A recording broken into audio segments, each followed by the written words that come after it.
Alors, pour être plus clair, dans la nuit du 10 mai, le Seigneur m'a permis d'avoir une vision sur l'enlèvement. Et dans la vision, j'étais avec des amis, des frères que je connais bien et des sœurs. Et donc, dans la vision, nous étions assis dans une maison. Et la maison là où nous étions, j'ai entendu une trompette sonner. Mais j'ai pas trop prêté attention à cette trompette-là. Et donc, nous continuons de causer. Et voici que je dis, mais tiens, sortons pour voir ce qui se passe dehors. Et à notre grande surprise, lorsque nous franchissons le seuil de la porte, nous voyons des gens qui couraient de partout. Les gens couraient dans tous les sens. Et vraiment, ça faisait peur. Les gens étaient effrayés, d'autres criaient parce qu'il y avait des personnes qui étaient en train de disparaître. Et donc, j'ai été pris de peur. Mes frères auprès de moi ont commencé à courir, mes amis. Ils ont commencé à courir. Ils ont commencé à courir dans tous les sens. Je leur dis, venez, on va demander pardon à Dieu. Venez, on va se repentir. Peut-être que le Seigneur aura pitié de nous et il va nous enlever également. C'est le premier réflexe qui m'est venu à l'esprit. Et donc, je leur disais, venez, on va prier, demander pardon au Seigneur. Et donc, ils fuyaient toujours. Alors, moi également, j'ai été pris de peur et je me suis mis à courir. Je me suis mis à courir. Et pendant que je courais, j'ai levé les regards vers le ciel et je voyais des anges qui étaient dans le ciel et ils avaient des trompettes. Et à chaque fois qu'ils sonnaient ces trompettes-là, des personnes étaient enlevées. À chaque fois qu'ils sonnaient la trompette, des personnes étaient enlevées. Alors je me suis agenouillé et j'ai commencé à pleurer. J'ai commencé à appeler mes camarades. Venez, on va demander pardon à Dieu. Se repentir. Mais ils ne m'entendaient pas. Ils ont commencé à courir, fuir. Et donc, j'ai été encore pris de peur. J'ai commencé à pleurer. Et donc, après qu'ils soient revenus vers moi, nous avons commencé à prier. Mais là, l'enlèvement avait été effectué. Et donc, des personnes, ceux qui avaient marché selon la volonté de Dieu sur la terre, étaient déjà enlevés. Et nous sommes restés. Alors, après leur départ, le ciel s'est assombri. Et c'est comme si les prières de repentance que nous faisions dans le songe ne montaient plus. C'est comme si le Seigneur n'avait plus son oreille sur la terre. Et donc, nous étions en train de toujours nous repentir, mais cela n'aboutissait à rien. Et donc, je voyais dans la vision comme le monde entier était dirigé par un seul président. Et c'est ce dernier-là qui fixait les constitutions, les règles et tout ce qu'il décidait. C'est ce que tout le monde entier faisait. Et donc, j'ai été pris de peur. Je dis, mais allons à l'église. Voici le pasteur là. On va prier ensemble avec lui. Et donc, moi et mes amis, nous sommes mis en chemin. Et de manière lointaine, nous avons aperçu des militaires qui étaient habillés, qui étaient vraiment équipés. Et ils se mettaient à torturer les gens. Ils se mettaient à torturer des personnes. Enfants, jeunes, vieillards, ils se mettaient à les torturer. Vraiment, c'était tellement terrible. Ils les torturaient. Parce que quand tu réunis le Seigneur, quand tu refuses de régner Jésus, ils se mettent à te torturer. Quand tu refuses d'avoir la marque sur toi, ils se mettent à te torturer. Et vraiment, c'était terrible. J'avais tellement peur. J'étais effrayé dans le rêve. Et donc, j'ai dit à mes camarades, retournons-nous. Retournons-nous là d'où nous venons. Parce que là-bas, ils sont en train de torturer les gens. Et on s'est mis à courir. Et pendant qu'on courait, nous avons croisé une tante que je connais bien. Nous sommes dans le même quartier. Et je lui ai demandé, mais tante, où allez-vous?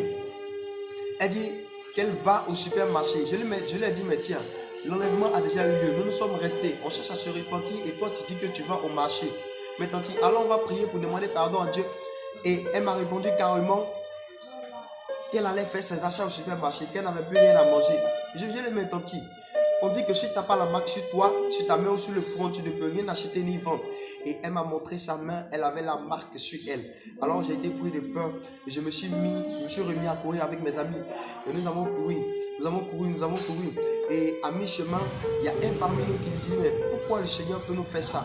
Parce que nous l'avons servi, nous avons œuvré dans sa maison, nous avons chanté, nous avons prêché, nous avons dansé.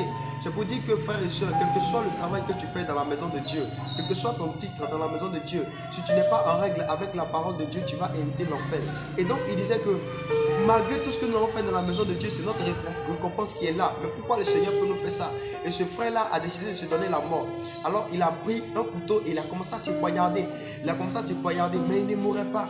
C'est comme si la mort avait fui le monde. La mort nous avait quittés. La mort n'était plus de ce monde. Et donc il est parmi nous qui nous a dit, mais tiens, arrête de te poignarder, alors plutôt demander pardon à Dieu. Peut-être qu'il aura pitié et il viendra nous prendre. Et c'est ainsi que nous sommes mis à courir. Et nous sommes retournés dans la maison là où nous étions à la case départ. Et donc nous étions là et je me suis mis parmi eux au milieu d'eux. J'ai commencé à leur dire que repentons-nous, demandons pardon à Dieu. Que changeons de vie, que même s'ils viennent nous torturer, il ne faudrait pas qu'on réunisse Jésus. Il ne faudrait jamais qu'on réunisse Jésus, quelle que soit la torture, il ne faudrait pas qu'on réunisse Jésus. Et là, je me suis réveillé en sursaut. Et quand je me suis réveillé, j'étais tellement peur. Je coulais de la sueur à grosses gouttes. J'étais terrifié, j'avais peur. J'avais peur, franchement, c'est terrible, frères et sœurs. C'est très, très terrible. Et donc, pris de frayeur, je me suis dit que mes parents étaient enlevés. Alors, je me suis levé au milieu de la nuit, c'était aux environs de 3h30 et quelque par là. Je me suis réveillé et je vais vérifier dans la chambre de mes soeurs, de mes parents. Ils étaient effectivement couchés. Alors, j'ai été rassuré et je suis revenu me rasseoir sur le lit. Et le Seigneur me dit, repens-toi, demande pardon pour ta famille, pour tes frères, pour ta vie, pour tout le monde, car je ne suis plus loin, je suis à la porte. Frères et sœurs, c'est le moment ou jamais de changer de vie, de se donner au Seigneur, parce que nous sommes dans les derniers instants. Changeons de vie car le Seigneur revient bientôt. Shalom à vous et que Dieu vous bénisse abondamment. Et donc, je renchéris pour dire que toi qui vis dans le péché, toi qui n'as pas encore abandonné le mal, qui est dans l'impudicité, la fornication, la boisson, la drogue, qui est dans la violence, toi qui ne fais que commettre l'iniquité chaque jour, le Seigneur, il est amour. Quel que soit le degré, la hauteur de tes péchés, il est là pour te pardonner. Alors change de vie. Toi qui m'entends, toi qui regardes cette vidéo, le Seigneur veut t'interpeller. Il m'a permis d'avoir ce songe pour que toi tu sois sauvé, pour que je sois sauvé, pour que nous soyons sauvés. C'est un avertissement pour nous parce que nous sommes dans les derniers instants. Nous sommes à la fin du monde. Il faudrait que nous changeons de vie et nous attentions réellement au Seigneur Jésus. C'est un avertissement pour tout le monde, que tu sois pasteur, bishop, archibishop, évêque, diacre, ancien, chantre, évangéliste ou je ne sais quoi encore, quel que soit l'œuvre que tu exerces dans la maison de Dieu, c'est un avertissement pour nous tous. Il faudrait que nous rangions notre vie parce que le Seigneur revient bientôt. Il est à la porte. Il ne faudrait pas que nous restions parce que vraiment dans le rêve c'était tellement terrible et je bénissais même le Seigneur que ce ne soit pas la réalité parce que si c'était la réalité, j'étais resté et voilà que je serais en train de souffrir à l'heure actuelle.